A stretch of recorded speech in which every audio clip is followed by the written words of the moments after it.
These satellite images show the aftermath of attacks on the command posts of Russian Black Sea Fleet near the village of Verkhnie Sadovoye, not far from Russian-occupied Sevastopol. The liquidation of Russian military equipment at the facility was confirmed by the main intelligence directorate of the Ministry of Defense of Ukraine. Such attacks on military installations of the Russian army in Crimea, annexed by Russia, has already become commonplace. We see that news from Crimea appears especially often, and believe me, the occupiers feel these results. They even begin to tell the truth in their own reports. We can state that the last days are dark days for the occupiers, in particular in Crimea. They had not seen such a quantity of destroyed equipment and ammunition for a long time. Andriy Yusov, representative of the main intelligence directorate of the Ministry of Defense of Ukraine, on the air of the United News Marathon.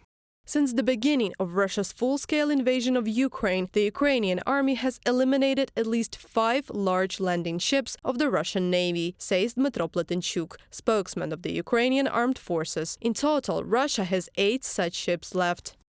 The complete or partial liquidation of the Russian military Black Sea Fleet, which is a solvable task, should significantly speed up the process in Russia of searching for a way out of the unleashed war. This could be a good demonstration of the lack of capabilities of the Russian army to adequately counter Western technologies, which would paint a very sad picture of further events. Alexei Danilov, Secretary of the National Security and Defense Council of Ukraine, from a publication on the website of the Ukrainska Pravda.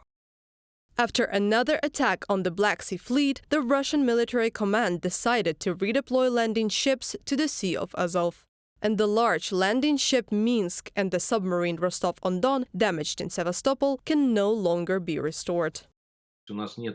We do not have submarines and ships in such numbers as Russia does, but nevertheless everything possible is being done to prevent Russia from being able to effectively use its fleet for its intended purpose, and the number of ships that it could use has been systematically reduced. On the night of September 21st, the Saki airfield in Novofedorivka was attacked. The Russian Ministry of Defense called this attack the most massive during the so-called special operation.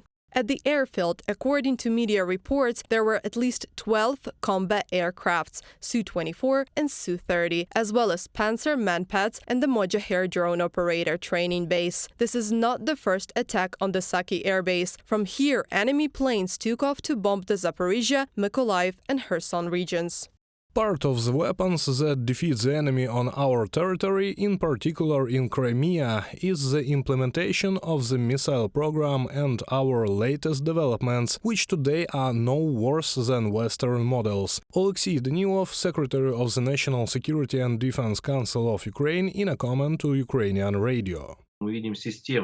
We see consistency in the actions of Ukrainian forces in the Black Sea and in occupied Crimea. Actions are being carried out that are aimed at weakening the defense of Russian troops on the occupied peninsula, as well as in the Black Sea. Successful reconnaissance activities are also carried out to establish the exact positions and locations of certain assets, and operations are carried out directly. Strikes against military bases of the Russian army in Crimea, temporarily occupied by Russia, will continue, the Air Force Command of the Ukrainian Armed Forces said. Reported by Anastasia Tarnavska, Victoria Smirnova, UATV News.